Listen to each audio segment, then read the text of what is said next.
In the bustling city of Jakarta, Aisha, a lively 10-year-old girl, eagerly awaited the arrival of evening. As the sun dipped below the horizon, she reached for her colorful pen embellished with stars, ready to write to her new pen pal, Selim, in Turkey. Dear Selim, she began, how do you celebrate Ramadan in Turkey?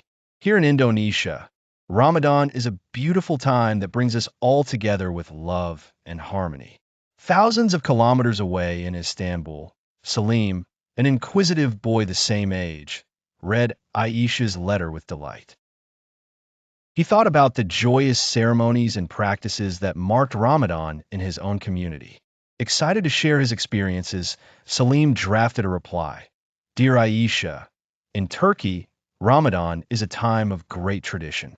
We hang colorful lanterns in our streets, symbolizing the light of faith and hope. Every evening, as the call to Maghrib prayer echoes through the city, families gather around a beautifully set table for iftar to break their fast, much like you do in Indonesia. The following days saw a flurry of letters exchanged between Aisha and Salim. Aisha described the Indonesian practice of padusan, a ritual bathing to purify oneself before fasting.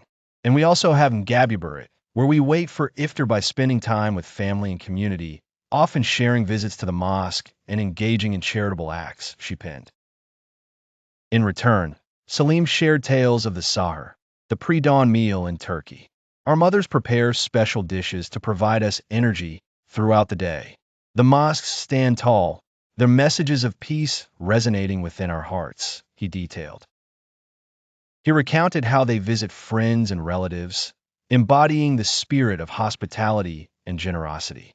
Through their letters, Aisha and Salim discovered the universal essence of Ramadan: self-discipline, empathy, and charity, though each celebrated it with cultural uniqueness. They learned not just about each other's practices, but the fundamental creed of Islam that binds Muslims across the globe. As their correspondence flourished, so did their friendship, bridging oceans and cultures through shared faith. And thus, they concluded in unison, though we are apart, together we glorify Ramadan, reminding the world that faith and unity know no borders. The moral of this story is that Islam promotes unity and understanding, transcending culture and geography through shared beliefs and practices.